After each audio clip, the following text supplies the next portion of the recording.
Bueno, egun on guztioi. 11ak pasiak dira eta ondo badin badiritzozue udal batzarrari ekingo diogu, zoizko udal batzarrari. Eta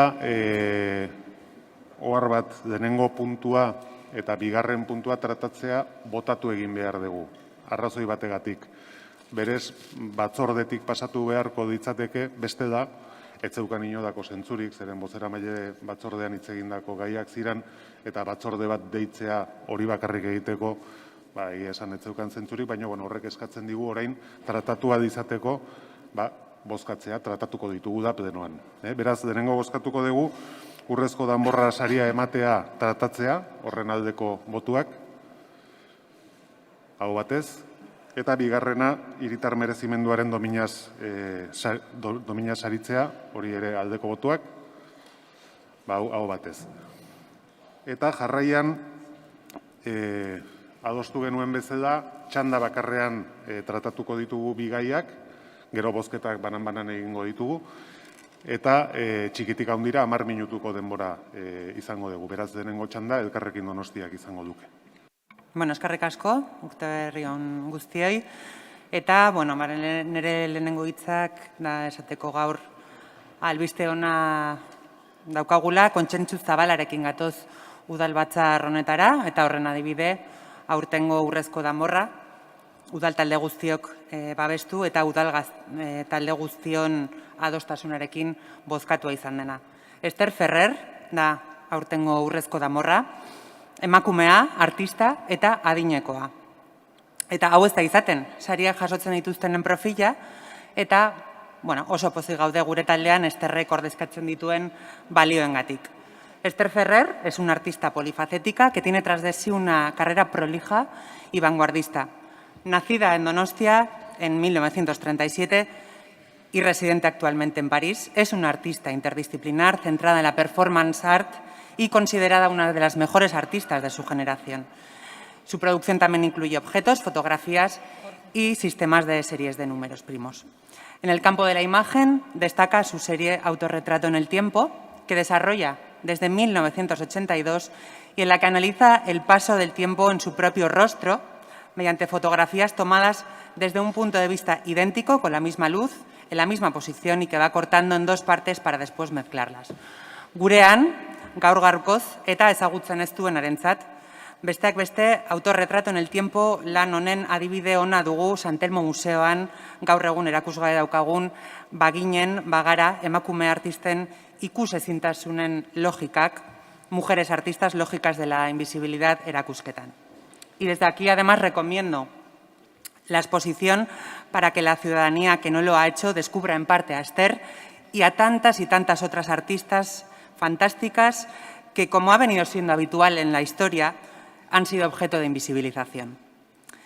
Pruebas fehacientes de su trayectoria son que su labor creativa ha sido presentada en museos, por ejemplo, como el Guggenheim Bilbao, galerías de arte e instituciones, y que en 2008 recibió el Premio Estatal de Artes Plásticas y en 2014 el Premio Velázquez, que otorga el Ministerio de Cultura. Por tanto, es una clara exponente de los valores de este premio como artista reconocida nacional e internacionalmente. Esther, emakume iraultzailea da, balio artistiko garbi eta argiekin, eta diskurtso horri koherentziaz eraman du bere ibilbide guztian. Eta hori ez da ohikoa eta goraipatzekoa da. Autora de múltiples performances que no dejan indiferente a nadie, se declara a sí misma feminista y anarquista y dice de sí misma: no soy una artista feminista, soy una mujer feminista. Soy feminista desde que me levanto hasta que me acuesto, cuando hago arte y cuando no lo hago. Solo que cuando hago arte intento no traicionarme a mí misma, tanto en cuanto a convicciones políticas y sociales como a mis convicciones feministas.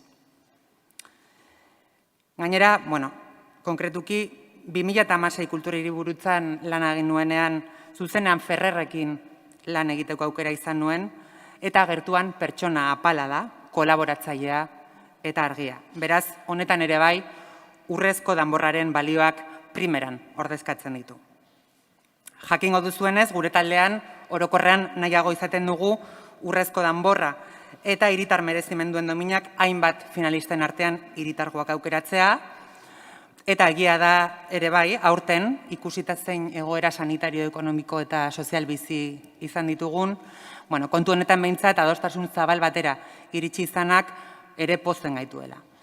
Duela ia 2 urtetatik bizi dugun gizarte krisia baretzen doan heinean, desio dugu donostiarrei bozkatzeko aukera hori ematea. Y también, por desgracia, hemos visto en medios que Esther no va a poder estar con nosotras y nosotros la semana que viene. También algo lógico, teniendo en cuenta la situación sanitaria, la edad y también la situación de su familia. Aun y todo, la tendremos muy presente la semana que viene y, desde luego, ello no le resta ningún mérito a esta gran mujer, artista y feminista.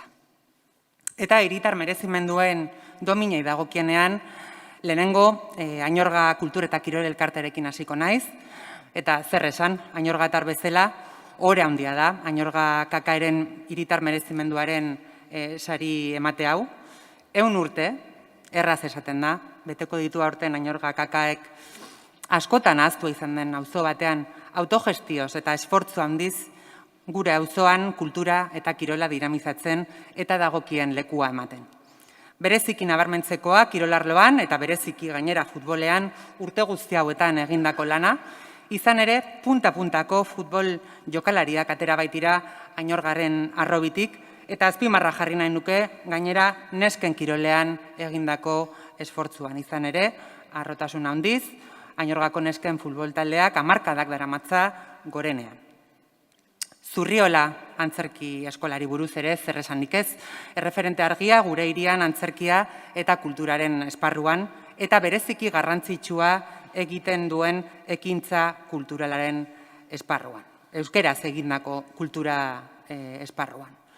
Ha despertado la afición y la vocación por las artes escénicas a muchas y muchos jóvenes que hoy, de manera amateur y también de manera más profesionalizada, elevan el tejido teatral de nuestra ciudad con obras que año tras año destacan por el esfuerzo de la Antzerki Eskola y por su calidad. La Escuela de Teatro se ha convertido en una herramienta imprescindible para impulsar el teatro en euskera en Donostia y comparto las palabras de su coordinadora Ollana Maritorena, que creo que dice muy acertadamente que la cultura es una necesidad y una esfera importante de la sociedad, por lo que inculcar el amor hacia el teatro en euskera desde pequeñas y desde pequeños es una labor imprescindible que Zurriola Antzerki Eskola lleva décadas realizando con pasión y con muchísimo acierto. Bereziki esanguratsua domina hau, izan ere denok dakigun bezala, kulturaren sektoreak pandemia krisi honetan bereziki gaizki pasa baitu eta aitortza honek bere biziko garrantzia du. Y, ¿qué decir de Kresala Zinekluba? Aurten, 50 urte betetzen dituen elkartea da. Donostiak zinemarekin duen lotura sendotzen duen eragile garrantzitsua dugu Kresala Zinekluba eta esparru komertzialetik kanpo dauden filmak programatzen ditu. Otro premio también en relación a la cultura, que además, y haciendo referencia especialmente al cine, en todo este tiempo pandémico y de confinamientos, ha sido el sostén y el enriquecimiento de muchas personas.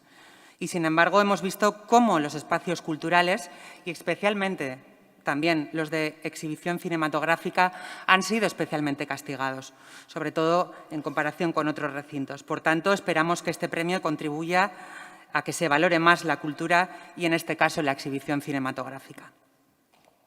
Bidegin daukagu, laugarrengoz, doluan eta gaixotasun larrian laguntzeko duen ibilbide guztiagatik aitortza hau egiten diogu. Orain dela 10 urte 2011an jaioa y, por supuesto, realiza una labor fundamental acompañando desde la prevención y hacia la salud y sociabilizando la enfermedad, la muerte y la necesidad de humanizarla.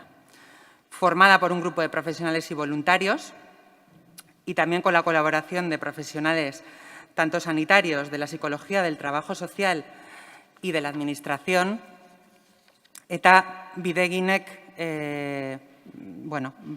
laguntzen gaitu, y en ese sentido es un honor contar con una asociación que hace una labor tan fundamental como silenciosa y silenciada por todo el dolor y el sufrimiento que los procesos de duelo conllevan.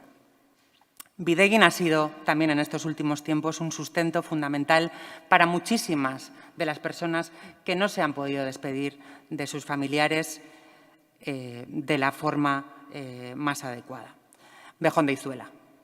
Y por último, pero no por ello menos importante, destaco a José María Leclerc por su trabajo por preservar la memoria de San Sebastián y en especial del incendio que asoló nuestra ciudad en 1813. José María estudió Historia y se especializó en Arqueología y ha formado parte de varias instituciones dedicadas a la investigación, pero decidió dedicarse a estos menesteres únicamente como hobby, porque él dice que es la manera en la que disfruta de verdad de algo que realmente le apasiona. Por tanto, y finalizo, estas medallas y también este tambor de oro son el reflejo de la humildad, de la pasión, del buen hacer y de tener claro quiénes somos, de dónde venimos, a dónde vamos y qué lugar queremos que Donostia ocupe en el mundo. Zorionak guztiei eta mila esker. Mila esker zuri, talde popularraren txanda orain. Sí, eskerrik asko, jauna. Bueno, pues por segundo año consecutivo no va a haber tamborrada y podemos, bueno, lógicamente llegar a entender esta decisión. No vamos a polemizar hoy aquí sobre las circunstancias que han llevado al equipo de gobierno a tomarla, pero sí me gustaría reflexionar muy brevemente sobre el proceso de toma de decisiones y hasta cierto punto la frivolidad con la que este equipo de gobierno encara la cancelación del día más importante de la ciudad. La tamborrada se ha cancelado solo 10 días antes del Día de San Sebastián, en una reunión celebrada a petición de las tamborradas, cuando aproximadamente una veintena ya habían anunciado que no iban a desfilar este año. El Gobierno, paralizado, sin dar ningún paso para no molestar a nadie, importunando, sin embargo, a todo el mundo.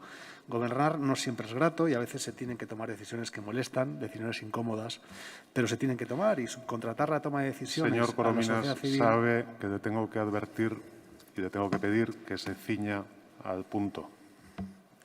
Bueno, creo que es bastante relevante lo que estoy diciendo porque, bueno, pero bueno. Si no hay tamborrada, desde mi punto de vista, no se debería entregar el tambor de oro. Si no hay tambor de oro, ¿a quién se va a entregar el tambor de oro? Llevamos ya demasiados años devaluando el premio más querido de todos los donostiarras, quitándole valor. En un año en el que a la ciudad se le escamotea su fiesta, en el que la premiada ya ha confirmado que no va a poder asistir a la ceremonia por razones personales, la entrega del tambor de oro de tapadillo y al aire no ayudará a prestigiar nuestro día, nuestro premio. Esther Ferrer merece recibir el tambor de oro con todos los honores. La ciudad...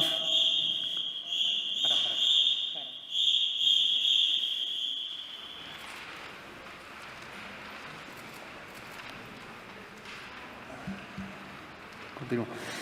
Esther Ferrer, como decía, merece recibir el tambor de oro.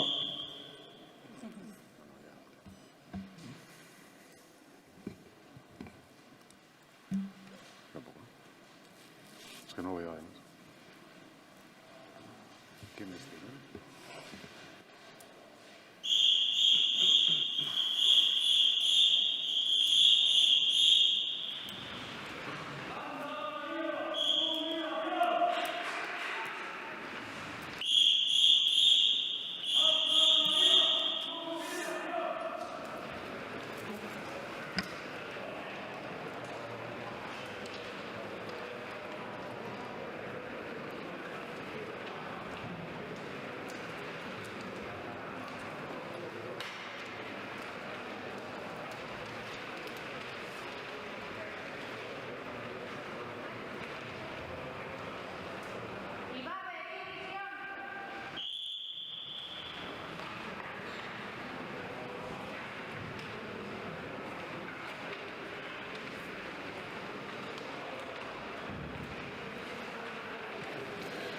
Eskerrik asko, continúe, por favor.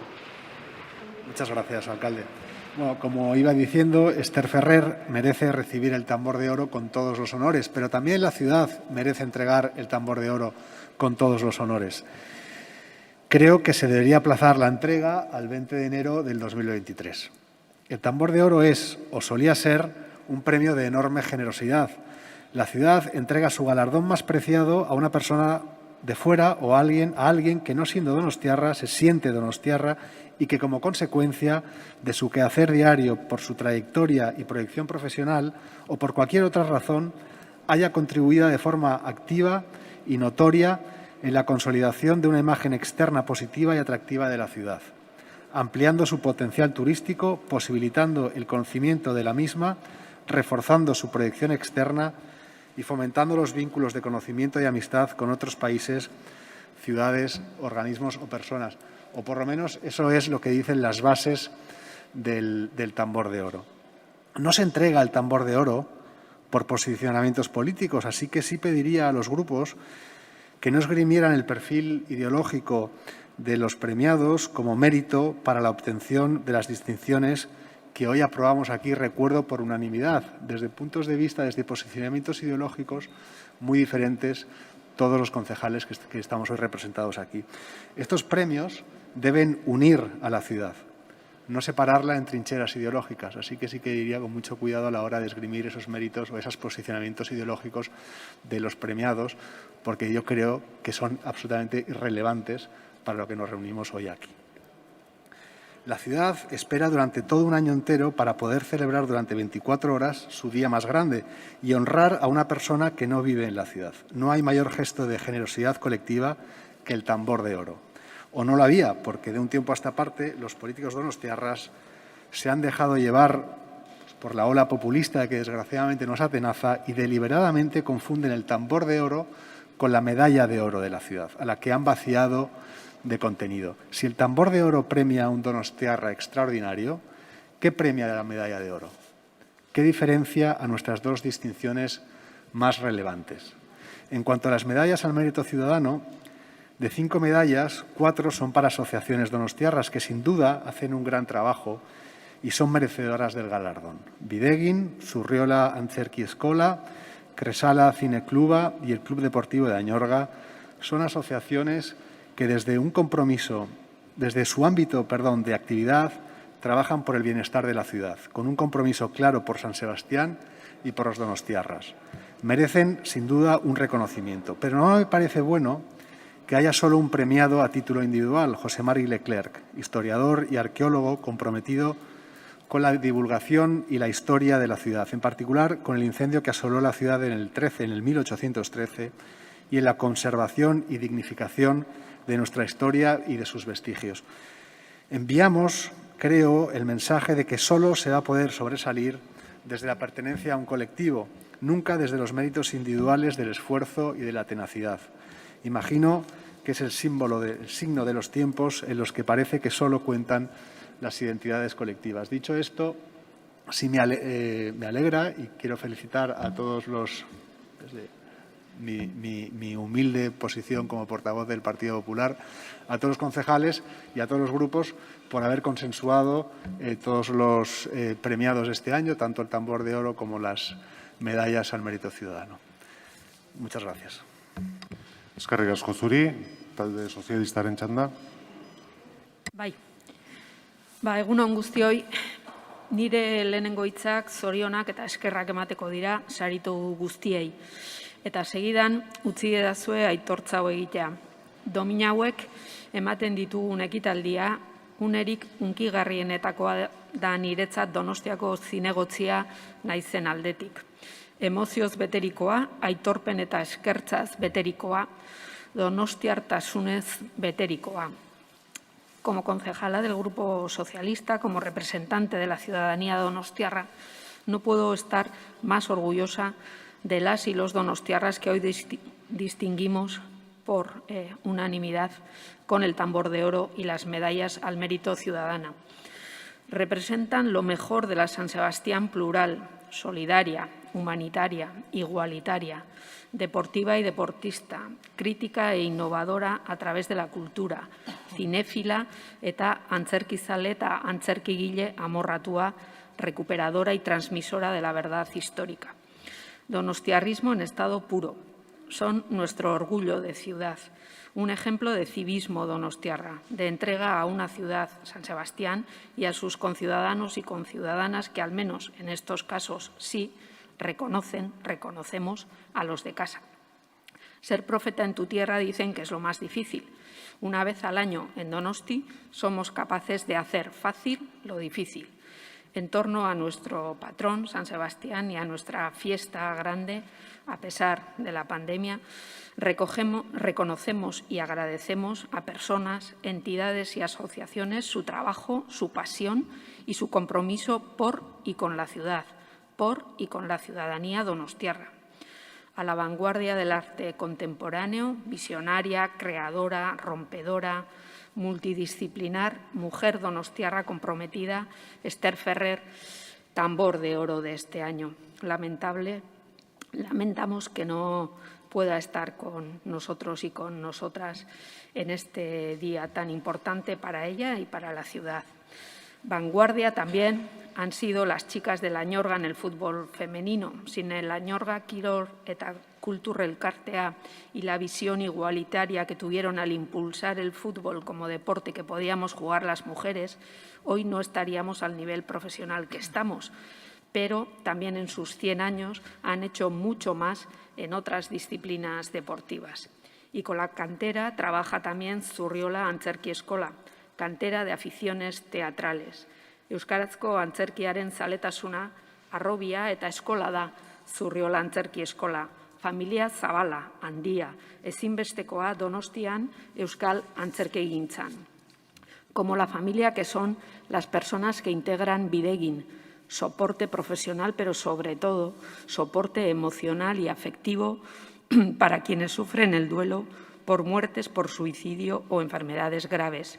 En estos tiempos difíciles de pandemia, más que nunca, valoramos su presencia, su compromiso, su escucha y su fortaleza para acompañar y ayudar a quienes sufren la pérdida de un ser querido. Y soporte emocional y afectivo, aunque de otra índole, seguro que han encontrado los cientos de donostiarras que a lo largo de 50 años han compartido pantalla, butaca y películas en Cresala Cinecluba. En una ciudad como la nuestra, con un Festival Internacional de Cine que este año cumple su 70 edición, el que el Cineclub Cresala haya alcanzado sus bodas de oro es sin duda de mérito ciudadano, de mucho mérito. Cantera, afición y escuela cinematográfica de varias generaciones de donostiarras. Como mucho mérito lo tiene también quien hace de su pasión por su ciudad, por la historia de su ciudad, gran parte de su vida, como José Mari Leclerc. Ser un Leclerc imprime carácter en San Sebastián, imprime donostiarrismo, y José Mari aprendió en su casa desde niño la pasión por su ciudad, por su devenir histórico, por su evolución, por lo que realmente pasó y sucedió en ese devenir de los últimos siglos, especialmente a partir de 1813. Y darlo a conocer y preservarlo como memoria colectiva donostiarra es su empeño personal como donostiarra. Tengo que reconocer que para mí este tambor de oro y estas 5 medallas al mérito ciudadano que hoy vamos a aprobar por consenso de todos los grupos, en esta época de miedos e inseguridades son un acicate para continuar trabajando por mi ciudad, por el progreso social, económico y cultural, por los valores éticos y cívicos que han hecho y deben seguir haciendo a San Sebastián una ciudad abierta, plural, solidaria y cohesionada. Zorionak guztioi. Eskerrik asko, txanda EH Bildu taldearena. Mi esker, egunon eta urte berrean guztiei. Bereziki udal langileei beste behin udalareto honetara etorri zareterako zuen eskubideak aldarrikatzea eta jakinarazteko. Ekitaldi desberdina izango dugu. Ekitaldi desberdina izango da aurtengoa. Iaz, egoera pandemikoak San Sebastian eguneko ekitaldi guztiak bertan bera uztera behartu zuen eta aurtengoa ere ez da normala izango. Eta bide batez, une hau aprobetxatu nahi dut ere, besarkada bero bat bidaltzeko intentsitate gehiagorekin edo gutxiagorekin pandemia honek eragindako astindua sufritzen ari diren donostiar guztiei. Eta zentzu honetan uste dut ere aipamen berezia egin behar zaiela lehen lerroan ia 2 urte daramaten osasungintzako langile horiei guztiei. Erizainak, medikuak, laguntzaileak edota ambulatorioetan eta ospitaletan egoera oso zailetan lanean ari diren gainerako osasun langilei. Az gaitezen urrezko danborrarekin. Lehenik eta behin zorionak aurtengo urrezko danborrari aipamena eta zorionak nola ez Ester Ferrer artista donostiarrak ongi merezia baitu danborrau, dudarik gabe. Zorionak berriro Ester. Zorritxarrez, ezin izango dugu bere presentziaz gozatu San Sebastian egunean, baina hala ere, Donostiak artista puska honi egiten dion errekonozimentoa betirako geratuko da hiriaren historian. Donostia beti izan da artista handien sorlekoa, eta Ester Ferrer horietako bat da. Artista handia, emakumea, feminista eta aktivista, konprometitua. Betidanik Esterren lana artistikoak unean uneko errealitate soziala islatu du. Izan ere, gizarte hontako injustitziak bere performantzeetan beldurrik gabe eta ausardiaz salatu duen emakumea dugu. Horien artean emakumeen artisten diskriminazio gorea, Mediterraneoko migratzaileen heriotzak, diktadura frankista ere salatu du, kapitalismoaren ondorio latzak eta bar. Eta harrigarria da ere, oraindik horrela egiten jarraitzen du, emakume konprometitua, abangoardista, ausarta, solidaria, zalantzarik gabe Donostiako gizarteari oso lotutako balioak guztiak. Bere obra artistikoa duela 60 urte baino gehiago hasi zuen hemen Donostian. 1960ko urtean, frankismoaren garaian, ezin dugu ahaztu, pedagogia artistikoa garatu zuen. Haurrentzako adierazpen libreko tailerra sortuz, Antonio Sistiagarekin batera, Donostiarra ere. Esperientzia kulturara erradikal eta erailtzailea izan zuen ura, eta jarrera horri eutsi dio orain arte. Ondoren, 1967 urtetik aurrera ZAG taldearekin estatuko arte esperimentaleko taldearekin nazioarteko ibilbidea hasi zuen performantzen munduan. Geroago, frankismotik iesiz, Frantziara erbesteratu behar izan zuen bere sorkuntza irautzailearekin jarraitu ahal izateko. Bere obra osoan zehar, gorputza ardatz nagusia izan da. Egin dituen performantzetan, gorputza aldi berean objektu eta subjektu bezala erakutsiz. Eta gorputzaren, artistaren eta pertsonaren arteko harremanean izaera feminista izan du oinarri. Gainera, bere sorkuntzaren prozesu hortan, ausardiaz nahastu ohi ditu matematika, denbora, espazioa, sentimentuak, salaketa soziala, emozioak eta bar. Gaur egun, bere belaunaldiko artista handienetakotzak hartzen da. Donostiar emakume hau ezaguna dugu mundu osoan, bere lana etengabe evoluzionatzen ari delako eta artea ezagutza bidetzat hartzen duelako. Bere hitzetan, erakusten dituen performantzeetan ikusleari gogoeta eginarazi nahi dio. Horregatik guztiagatik urrezko danborra berezia da aurtengoa. Berezia bizi dugun momentuagatik eta berezia emakume sarituagatik. Eta Ester Ferreri urrezko danborra emanez kultura modernitatea binomia saritzen da. Ikuslentzako eta ikuslekiko artea saritzen da. artea salaketa sozialerako tresna gisa erabiltzea eta inguratzen gaituen errealitatean ispilu den artea ere saritzen da. Horregatik guztiagatik berriro zorionak Ester. Merezimenturako dominak ematea, zein ekimen importantea den azpimarratu nahi dut. Beti izan da, baina egun bizi dugun egoeran nabarmenagoa geratzen da. Esan bezala, domina hauek saritzen dituztelako mundu hobeagoa, Donostia hobeagoa eraikitzen duten pertsonak elkarteak. Aurten, Jose Maria Leclerc, Añorga Kirola Elkartea, Bidegin Kresala Zinekuluba eta Zurriola Antzerki Eskola. Historia, kultura, kirola eta osasun mentala. Se dice que si un pueblo quiere caminar hacia su futuro mejor, es imprescindible que conozca su historia. Y a través del trabajo de José María Leclerc conocemos mejor de dónde venimos, nuestra historia reciente. Y gracias, José María, por bucear incansablemente y con pasión en uno de los hechos más terribles que ha tenido Donostia en su historia, el incendio que arrasó la ciudad y trajo el horror el 31 de agosto de 1813 a nuestra ciudad.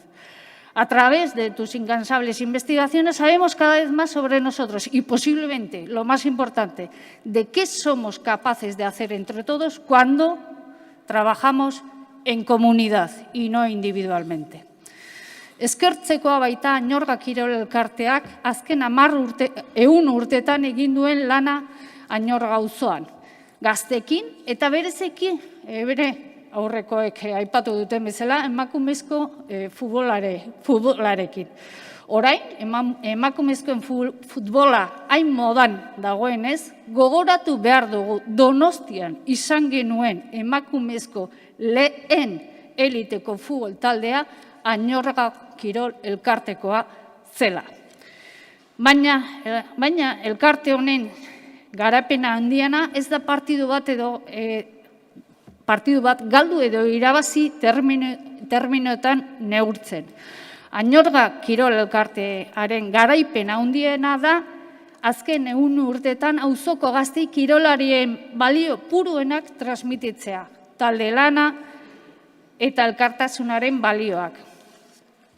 Bidegin elkarteari 1000 esker eman nahi dizkizuegu bihotziz. Orain, inoiz baina gehiago egiten ari diren lanagatik.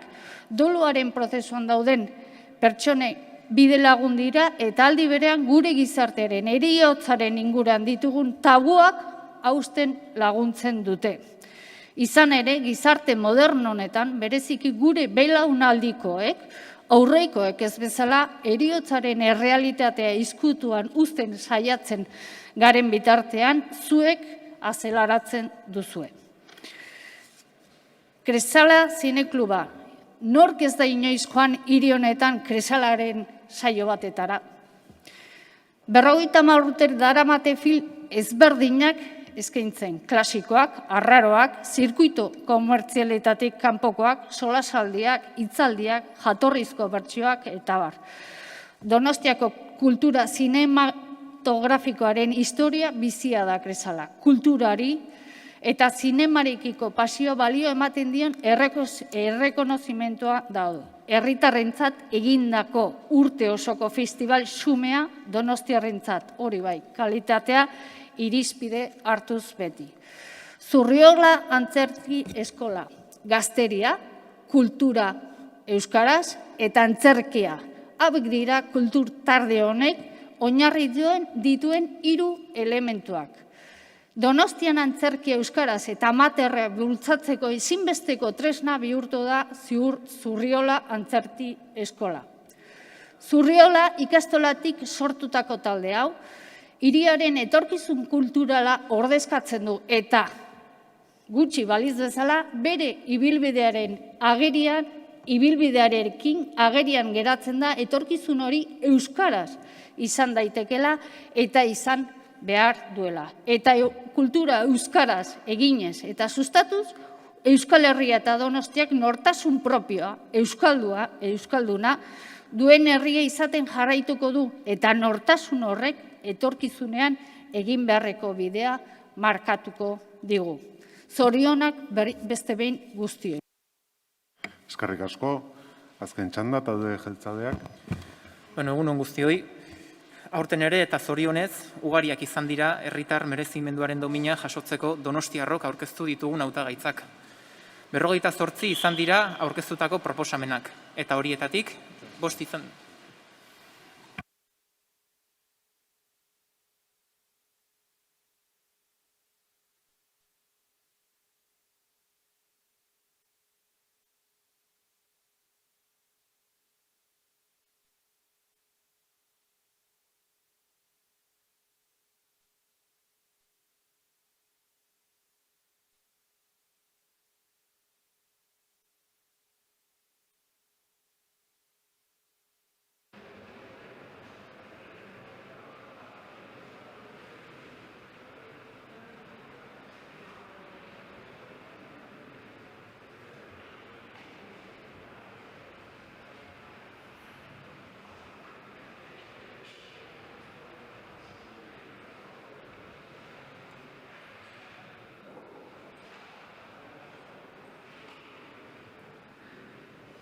Nioen bezala, 58 dira aurkeztutako proposamenak, eta horietatik 5 izan dira sarituak. Beraz, lehenik eta behin zorionak, Jose Maria Leclerc, Zurriola Antzerki Eskola, Kresala Zinekluba, Bidegin eta Añorga Kultur eta Kirol Elkartea.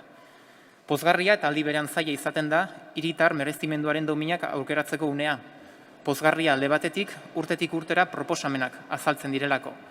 Hiri eta gizarte sendo baten osasun mailaren adierazgarri ona da.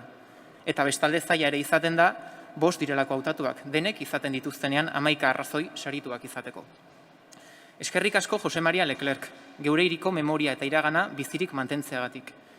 Eskerrik asko Zurriola Antzerki Eskola, persona askorentzat kultura eta zehazki euskarazko arte eszenikoetan lehen urratsa izateagatik.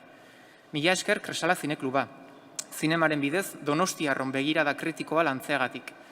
Mila esker Añorga Kultur eta Kirol Elkartea, benetako auzolana zer den mendez mende erakutsi diguzuelako. Eta azkenik, eskerrik asko Bidegin, une zail eta gogorretan ondoan egoteagatik. Pero más allá de los 5 premiados, esto demuestra que la ciudad goza de buena salud. Siempre solemos decir que Donostia avanza, que evoluciona, y que somos una ciudad acogedora y solidaria. Pero si Donostia avanza es porque también lo hacen los donostiarras, personas que por encima de ideologías se caracterizan por amar y hacer prosperar la ciudad. Y estas medallas al mérito ciudadano son un buen ejemplo de ello, ejemplo de la ciudad que somos hoy y la que queremos seguir siendo en el futuro. Beraz, guztiei, zorienak eta eskerrik asko. Aurten bai, hona gatoz, aurreko urteko txandapasaren ostean Donostiako udalbatza honetara Ester Ferrer Ruiz sortzaile donostiarrak jasoko duen urrezko danborra berrestera.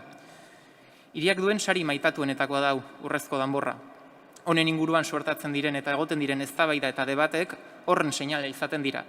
Apreziatzen dena sentimenduak eragiten dituelako. Eta hori izan da, hain zuzen ere, Ester Ferrer sortzailearen egitekoa eta berak izan duen ahalmen nagusia, gugan eta gizartean eragitea. Gizartean dauden diskurso eta eztabaidetan bere ekarpena egiteko mota guztietako objektuak, argazkiak, ikusentzunezko lanak, zenbakiak, performantzeak eta irratisaioak erabili izan ditu. Pensamenduaren zirikatzaile eta galderagile bikaina da Ester Ferrer. Ohiko begiradetatik haratago iristeko gaitasuna erakutsi du bere ibilbide guztian zehar. Hiri egiteko modu asko dago, eta Ester Ferrer oso estilo personala erakutsi du zeregin horretan. Modu horretan erabaki du bere ekarpena komunitateari egitea. Eta neuk ere, hitzaldi hau aprobetxatu nahi dut, egun Santelmo Museoan dagoen erakusketa bati aipamena egiteko. Erakusketa hori baginen bagara, emakume artistak ikusgarritasun ezaren logikak da. Erakusketa horrek Ester Ferrerren 2 lan ditu, baina hortik haratago erakusketak hausnarketa sustatzea eta eragitea du helburu. Bertan dauden emakume askoren izenak ez ezagun egiten zaizkigun arrazoien inguruan. La ciudad tiene sus artistas y cada artista tiene su ciudad. El Tambor de Oro premia unos valores y un carisma con el que esta ciudad se identifica. Y en esta ocasión ese carisma es transgresor, es inquieto, es generoso, activista, sugerente, feminista y también es divertido. Esos valores también representan la Donostia de hoy y la Donostia que queremos seguir siendo en el futuro. Hoy hemos sido convocados a este pleno para otorgar el Tambor de Oro 2022 a Ester Ferrer Ruiz, un galardón merecido que viviremos con intensidad y, como no, también con mucho cariño. Broma txiki batekin amaitzen utziko didazue, ze Urrezko Danborra zein izan zen helarazi genuenean, bati baino gehiagori irakurri nion sareetan, Ester Ferreren lana ulertzea eta bar zaila zela, baina pentsatzen dut ere Ester Ferrer berak lan dezente izango duela Urrezko Danborra bere gertukoei eta lagunei zer den azalduz. Zorionak Ester Ferrer Ruiz. Eskerrik asko. Beraz, parte hartzeak amaituta, bozketetara pasatuko ginateke, eta denengo, bai?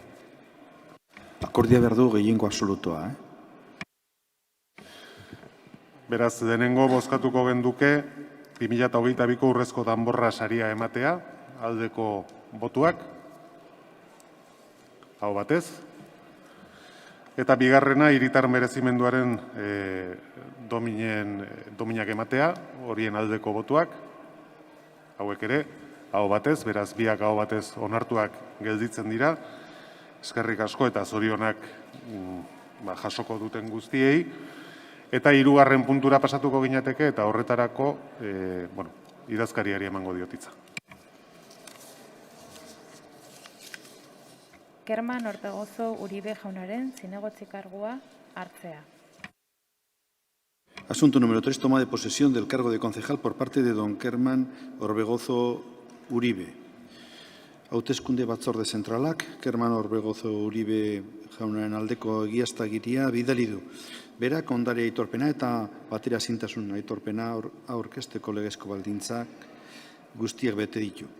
Bidezkoa da beraz, zinegotzi kargu hartzea udalbatzaren aurrean. Horretarako, eserlekuan eseri behar da eta kargu hartzeko eta funtzio publikoak betetzeko zin edo promesari erantzun beharko dio aldez aurretik. Eseri zaitez, favorez, Orbegozo jauna eserlekuan.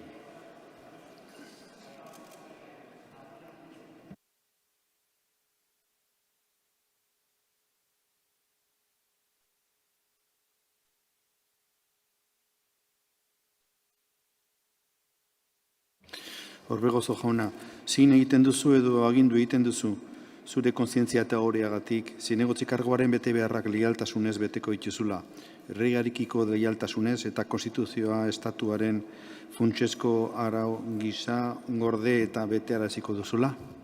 Bai. Kerman Orbegozo Uribe jauna, hartu dezu Donostiako udadeko zinegotzi kargua. Ongi etorria. Eskerrik asko. Honen bestez, bukatu da gaurko osoko bilkura.